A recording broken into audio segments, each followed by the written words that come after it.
The deep-sea research vessel Ocean Pioneer floated silently above the darkest part of the Pacific Ocean.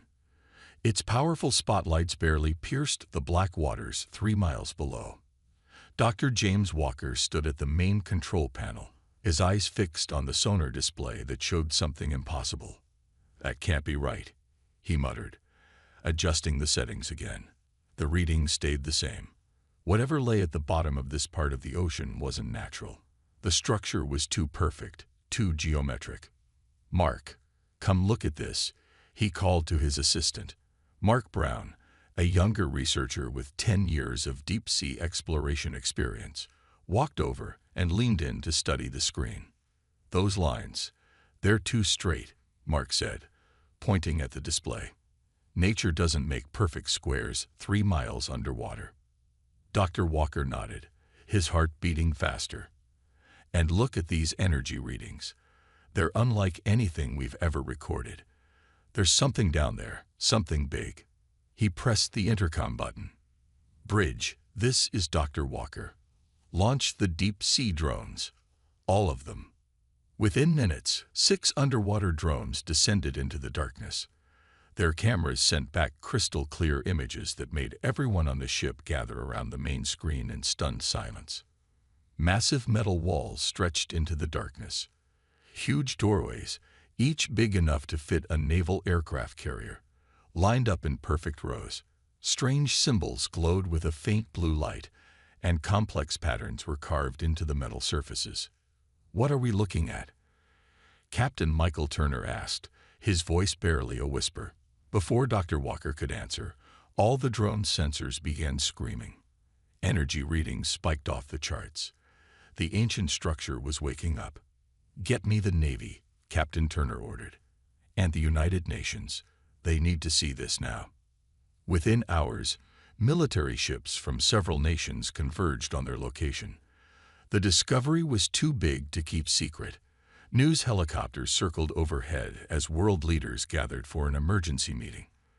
But that was just the beginning. Similar reports started coming in from other oceans: the Atlantic, the Indian Ocean, even the Arctic. Massive structures were being discovered everywhere. Each one showed signs of advanced technology, but with one surprising detail: the designs looked strangely human. Dr. Walker spent the next 48 hours analyzing data nonstop. He noticed something that others had missed. The symbols on the structures weren't alien at all. They were an ancient form of human writing. "These aren't alien bases," he announced during an emergency briefing with military leaders. "They're ours, human-made, but they're centuries old, maybe more." The room erupted in confused shouting. Admiral John Peters raised his hand for silence. "How is that possible? We never had technology like this." Dr. Walker pointed to his findings. "The evidence is clear. These structures were built by our ancestors. They had technology far beyond what we have today. And they hid it all underwater for some reason." As if responding to his words, more systems began activating across the ocean floor. Deep rumbling sounds echoed through the world's oceans, causing earthquakes too small to be dangerous, but large enough to be noticed. "Sir," a young technician burst into the room. "You need to see this." On the main screen, they watched as massive sections of the ocean floor began to shift. Hidden doors bigger than cities were opening for the first time in centuries. Inside, countless rows of ships became visible, warships unlike anything ever seen before. That's when they received the first message. It appeared on every computer screen connected to the structures. "Defense system activating. Threat detected. Awakening protocol initiated." Dr. Walker looked at the shocked faces around him. "I don't think these were hidden down there for no reason," he said quietly. "I think they were waiting for something. And whatever it is, it's coming." The greatest discovery in human history was just the beginning. Something was approaching Earth, and their ancestors had prepared for it long ago. The United Nations building had never been so crowded. Military leaders from every country sat shoulder to shoulder in the main hall.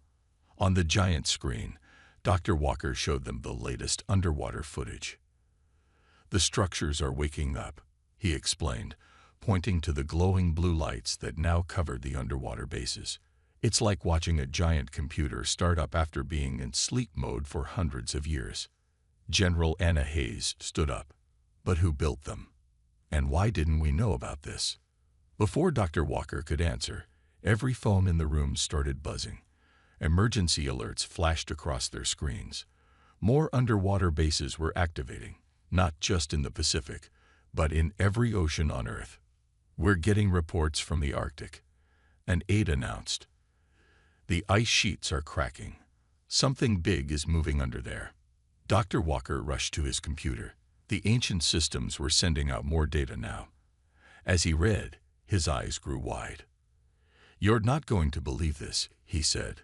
"These bases, they're part of something called Project Guardian. According to these files, our ancestors built them over 500 years ago."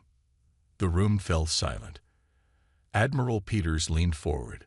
"That's impossible. We didn't have this kind of technology 500 years ago." "No," Dr. Walker corrected him. "We don't have this technology now. But we did back then. These records show that humanity once reached an amazing level of advancement. Then something happened, something that made them hide it all underwater." On the screens, more ancient text appeared. The computer systems were fully awake now, scanning Earth's current technology level. They seemed disappointed. "Warning: current civilization below minimum defensive capability," a mechanical voice announced through every speaker. "Initiating emergency restoration protocol." The floor shook. Outside, people pointed at the sky as strange lights appeared in the clouds. Hidden satellites that had slept for centuries were powering up. "Look at this," Dr. Walker said excitedly. "The bases aren't just military installations. They're teaching centers. Our ancestors left us everything we'd need to understand and use their technology." More shaking followed. In oceans worldwide, giant platforms began rising to the surface. Each one carried massive buildings, training facilities, research centers, and command posts. "These aren't just random bases," Dr. Walker explained as new data filled his screen. "This is a complete defense system. Ships, weapons, shields, everything humanity would need to protect Earth. And it's all controlled by an advanced AI that's been watching over us for centuries." General Hayes studied the new information carefully. "But why is it all activating now? Why not earlier?" The answer came from the AI itself. A new message appeared. 3TTTTD. Invasion Force APPROHHing. Time to arrival, 90 days. The room erupted in panic. Admiral Peters called for order. "What invasion force? Where?" Dr. Walker's fingers flew over his keyboard. "The system is tracking something big heading toward Earth. Multiple objects, moving fast. Whatever's coming, our ancestors knew it would come eventually. That's why they left us all this." "Can we use it?" General Hayes asked. "Can we learn everything in time?" Dr. Walker smiled. "That's the brilliant part. They designed everything to be easily understood by their descendants. Us. The AI will teach us. It's already starting." Around the world, more platforms surfaced. The largest appeared near major cities, carrying what looked like training centers. Inside, advanced simulators waited to teach a new generation how to use humanity's hidden technology. "There's something else," Dr. Walker added, reading the latest data. "These aren't just normal ships down there. They're better than anything we could build today. Our ancestors left us their best weapons, their strongest shields, everything we need to defend Earth." As if to prove his point, a massive ship broke the surface near their location. Water cascaded off its gleaming hull as it rose into the air. It was beautiful, powerful, and clearly built by human hands. Admiral Peters stood up. "Well then, we better start learning how to use them. We've got less than 3 months to get ready." The race to prepare Earth's defenses had begun. But at least they weren't starting from scratch. Their ancestors had given them everything they needed. They just had to learn how to use it all in time. The ancient training center rose 200 stories into the sky, its metal walls gleaming in the morning sun. Dr. Walker stood in the main archive room, surrounded by floating screens showing humanity's forgotten history. "This is amazing," he said, watching records from 500 years ago play out before him. Our ancestors weren't just advanced. They were far beyond anything we could imagine. The AI's voice filled the room. Correct. Human civilization reached its peak technological advancement in the year 2157. Then the first wave came. Images showed massive ships appearing near Mars. The aliens hadn't come to talk. They'd come to destroy. But humanity had been ready. "We fought them off," Dr. Walker read from the historical records. "Our fleet was stronger than theirs. But the leaders of that time knew more waves would come." Mark walked into the room, carrying new data tablets. "You need to see this, Doctor. The shipyards are incredible. They're not just storage. They're still building new ships." On the screens, massive underwater factories came to life. Robots that had slept for centuries began moving again, checking systems and starting production lines. The AI had planned for everything. After the first wave, the AI explained, "Your ancestors made a difficult choice. The aliens would keep coming as long as they saw Earth as a threat. So humanity hid its true power." More images played across the screens. They showed how Earth's leaders had moved their entire military fleet underwater. Then they'd hidden all advanced technology, leaving only basic systems on the surface. They made Earth look weak on purpose, Dr. Walker realized. Like an easy target. Correct, the AI confirmed. The surface civilization was allowed to develop slowly, naturally. Meanwhile, we waited below the waves, upgrading our ships, improving our weapons. When the next wave came, they would find not a weak planet, but a prepared one. Admiral Peters entered the room with General Hayes. "Doctor, you need to come see this. The first training sessions are starting." They walked to a massive window overlooking the training area. Thousands of people from every nation gathered below. The AI had chosen them based on their skills and abilities. "The neural interfaces are working perfectly," General Hayes reported. "People are learning years of training in just hours. The AI is uploading everything they need to know directly into their minds." Dr. Walker watched as the first group finished their training. They walked out looking confident, their eyes glowing with new knowledge. Each of them now knew how to operate the most advanced ships ever built by human hands. "The production numbers are in," Mark said, checking his tablet. "We have 1.2 million ships hidden under the oceans. Different sizes, different types, from small fighters to massive carriers, and the factories are building more every day." The AI displayed the fleet's capabilities on the main screen. The ships had technology that seemed like magic. Shields that could stop any weapon, engines that could bend space, guns that could split planets. "Our ancestors left us more than just ships," Dr. Walker said, reading through the data. "They left us their knowledge, their science, their understanding of the universe, everything we need to protect ourselves." A deep rumble shook the building. Outside, another ancient facility broke through the ocean's surface. This one was different. A research center dedicated to understanding alien technology. "We recovered their ships after the first wave," the AI explained. "Studied their weapons, their shields, their communication systems. We know everything about them. Their strengths and their weaknesses." Dr. Walker turned to the military leaders. "Don't you see? This isn't just about defending Earth. Our ancestors spent 500 years preparing for this moment. They built us an arsenal that could defeat any enemy." General Hayes nodded. "And now we have just under 3 months to learn how to use it all." "No," Dr. Walker corrected her, pointing to the training results. "Thanks to the neural interfaces and the AI's teaching systems, we can do it in 1 month. We'll be ready." Outside, more ships rose from their underwater slumber. Earth was waking up. And soon, The aliens would learn they'd chosen the wrong planet to attack. The command center inside the Atlantic base buzzed with activity. Dr. Walker stared at the main screen, watching red dots move across the star map. The alien fleet was getting closer. Long-range scanners are working perfectly, Mark reported.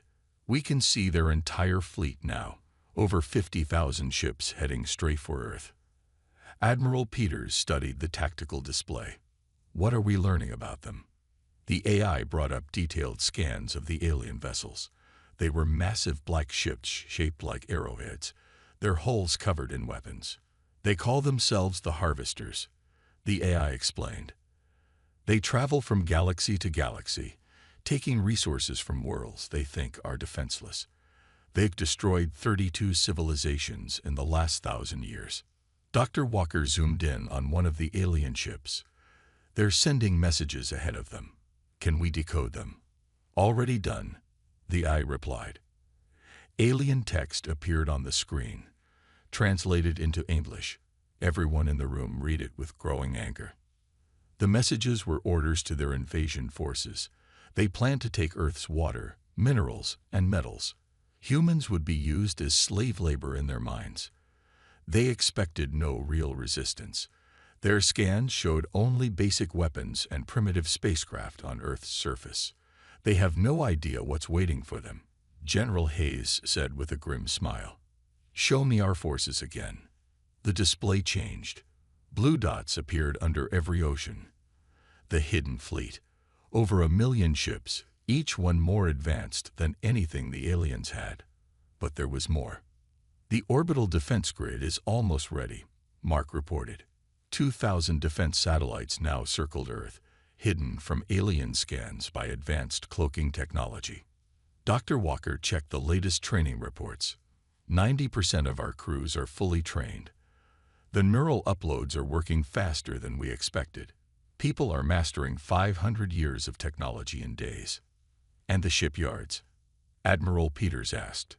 Working at full speed, the AI answered. We're building 500 new ships every day. By the time they reach Earth, we'll have even more than we have now. A new alert flashed on the screen. The aliens had sent scout ships ahead of their main fleet. 3 small vessels were approaching Jupiter. Should we stop them? General Hayes asked. No, Admiral Peters decided. Let them look. All they'll see is what we want them to see. A primitive planet, barely able to reach its own moon. Our ships and bases are completely hidden from their sensors. Dr. Walker brought up the timeline.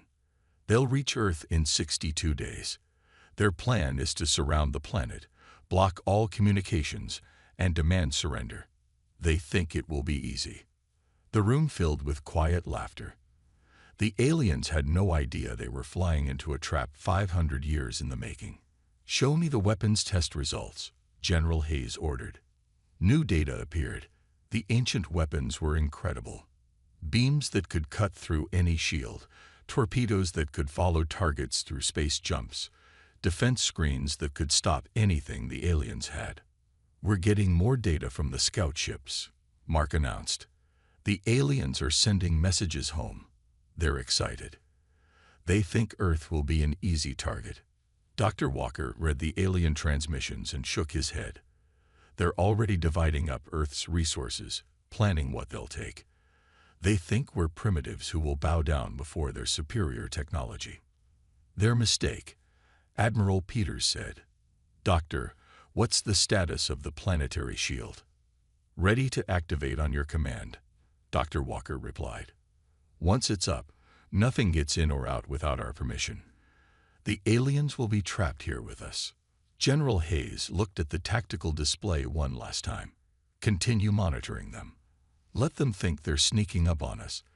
Let them think we're weak. Outside the command center, another group of newly trained pilots rushed to their ships. In hangars under every ocean, crews prepared for battle. The ancient vessels hummed with power, ready to show the aliens just how wrong they were about Earth. 2 months, Admiral Peters said quietly. 2 months until they learned the truth. And the truth was simple. They'd picked the wrong planet to invade. The simulator pod hummed as it activated. Inside, Captain Robert Stone felt his mind connect to the ancient warship systems. It was his 100th training run, but the feeling still amazed him. Neuralink at 100%, the AI announced, beginning advanced combat scenario. The pod's interior vanished. Suddenly, he was standing on the bridge of a destroyer-class vessel. The ship's controls responded to his thoughts. Screens showed space all around him. It felt completely real. Dr. Walker watched from the control room as hundreds of pods ran similar simulations. "How are they doing?" he asked Mark. "Better than anyone expected," Mark replied, checking the scores. "The neural interfaces are working perfectly. They're not just learning to fly. They're becoming one with the ships." Inside his pod, Captain Stone's ship danced through an asteroid field, dodging rocks while fighting 3 alien vessels. His weapons found their targets with perfect accuracy. The ancient technology made it feel natural, like moving his own body. End simulation, the AI announced. Score, 98.5%. New personal best. The pod opened, and Stone stepped out. Other pilots emerged from their pods too, all of them grinning. They had just experienced another successful training run. "The neural uploads are incredible," Stone told Dr. Walker. "I now know things about space combat that would have taken years to learn normally. The knowledge feels like it's always been part of me." In another part of the base, General Hayes watched ground crews training with the ancient repair systems. Robots worked alongside humans, fixing damaged ships in minutes instead of days. "How many crews are fully trained now?" she asked Admiral Peters. "Almost all of them," he answered. "The AI's teaching methods are amazing. People are learning in days what should take years. Every ship in the fleet will have a full, qualified crew when the aliens arrive." Dr. Walker walked over with new data. "The combat results are even better than we hoped. Our pilots are mastering weapons and systems that are centuries ahead of anything the aliens have." On the main screen, they watched more training exercises. Ships practiced fighting in groups, using tactics the AI had developed over 500 years. The ancient vessels moved like they were alive, responding instantly to their crew's thoughts. "Show me the special weapons training," Admiral Peters requested. The screen changed. They watched as pilots learned to use the fleet's most powerful weapons, beams that could cut enemy ships in half, shields that could stop any attack, engines that could jump across space in seconds. "The aliens won't know what hit them," General Hayes said, studying the results. "Their scans show them a primitive Earth with simple weapons. They have no idea what's waiting under the oceans." A new alert sounded. Dr. Walker checked the readings and smiled. "The last group of neural uploads is complete. Every crew member now has full knowledge of their ship and its systems." In the hangar bay below, Captain Stone walked toward his real ship for the first time.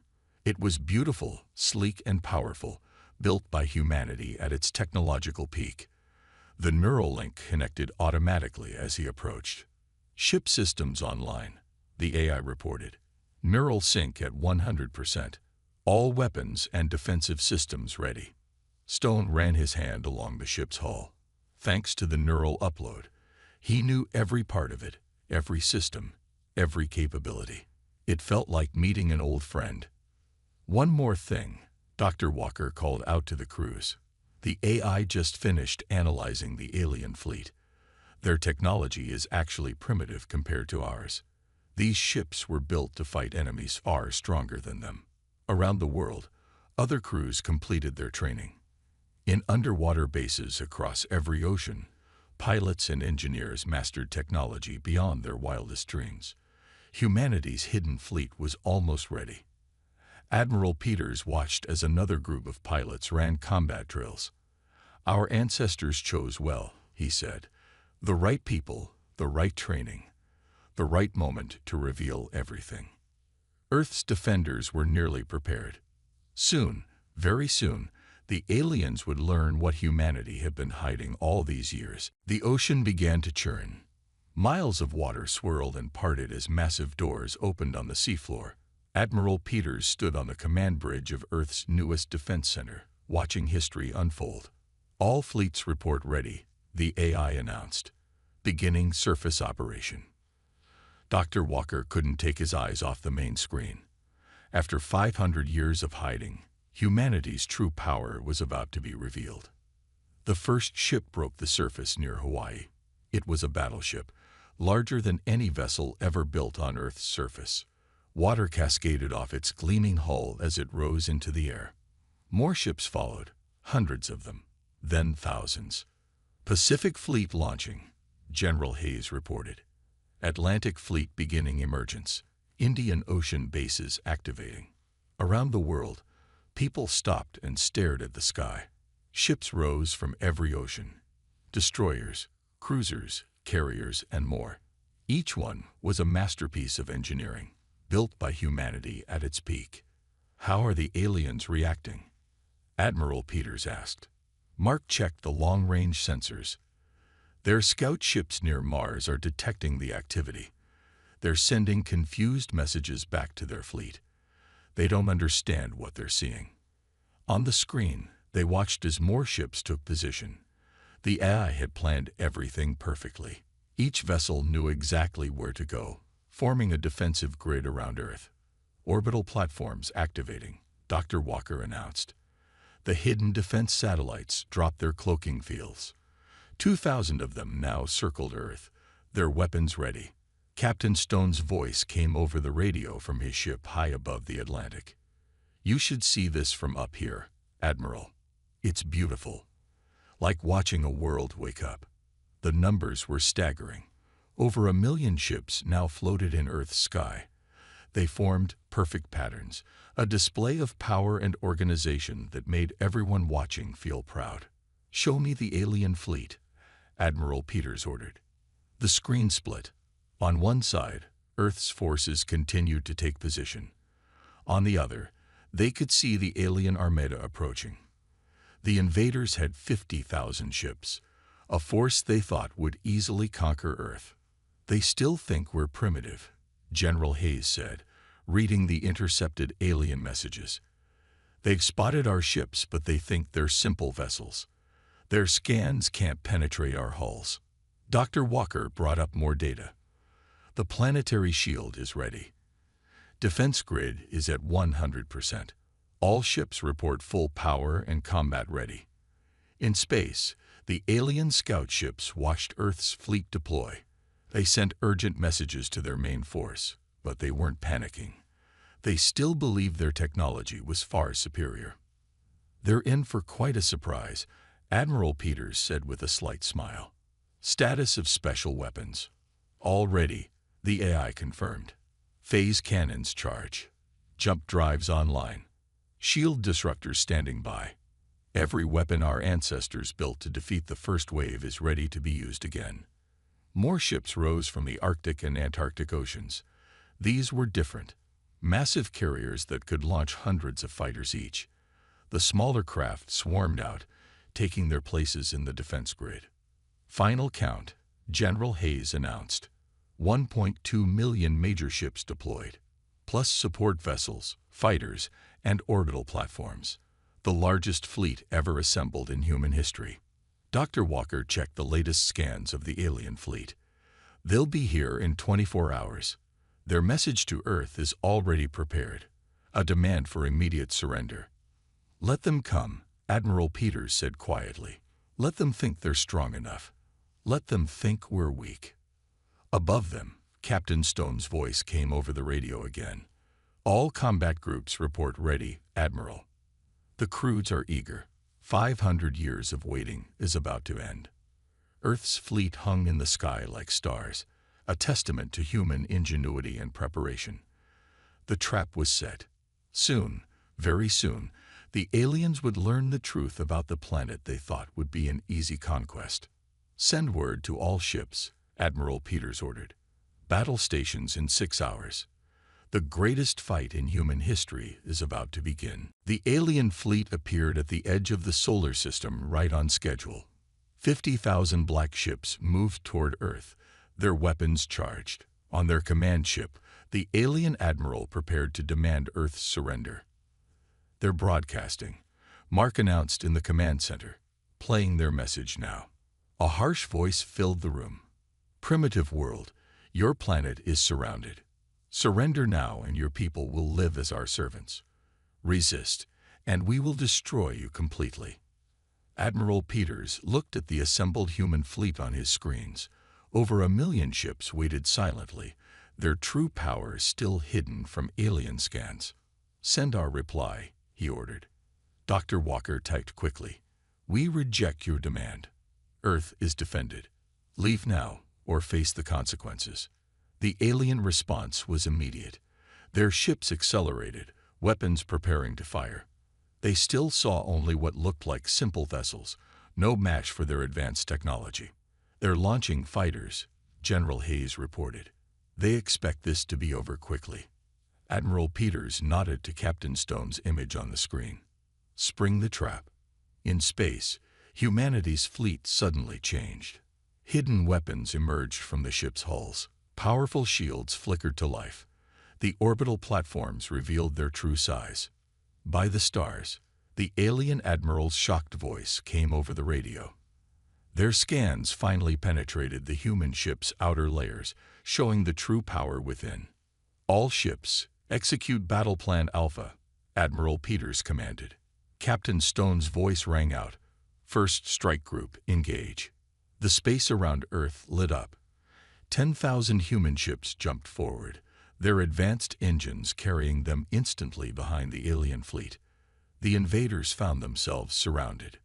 "Impossible," the alien admiral shouted. "Their technology. It can't be." "Oh, it can." Admiral Peters replied calmly. "You should have checked Earth's history more carefully. You're not the first to try invading us. You won't be the last to fail." The battle began. Alien ships fired their best weapons, but they couldn't penetrate the ancient shields humanity had perfected centuries ago. Human ships responded with weapons that cut through alien defenses like paper. "Their fleet is in chaos," Dr. Walker reported, watching the tactical display. "They're trying to retreat, but our jump drives are faster. They can't escape." In space, Captain Stone's ship led a devastating attack run. Phase cannons fired, turning alien capital ships into floating wreckage. Fighter squadrons protected the larger vessels, moving with impossible speed and precision. "They're sending out surrender signals," General Hayes announced. The alien admiral's voice shook as he spoke. "Please, we didn't know. We thought you were primitive. How do you have this technology?" Admiral Peters stood up. "We've had it for centuries. Hidden, waiting for arrogant invaders like you. Earth isn't weak. We never were. We just let others think we were." The battle ended as quickly as it began. In just 30 minutes, half the alien fleet was destroyed. The rest were trapped by Earth's ships, their weapons useless against humanity's superior technology. "Status report," Admiral Peters called out. "Enemy fleet neutralized," the AI responded. "Our casualties, 0. Ships damaged, 17, all minor. Earth's defense grid remains at 100% effectiveness." Dr. Walker brought up the final scans. "The aliens are broadcasting to their home worlds. They're warning others not to attack Earth. They're calling us the hidden giants." In space, Earth's fleet regrouped. The massive ships hung in perfect formation around the planet. A clear message to any who might think of attacking in the future. "Send to all ships," Admiral Peters ordered. "Well done, everyone. Our ancestors would be proud. Earth is safe." Captain Stone's voice came back. "Should we stay hidden now, Admiral? Go back under the oceans?" "No," Admiral Peters replied, looking at the stars. "The time for hiding is over. Let the galaxy see who we really are. Let them all know. Earth is not to be threatened. Ever." The sun rose over Earth, its light reflecting off 1,000,000 ships. Humanity had revealed its true power at last, and the galaxy would never be the same.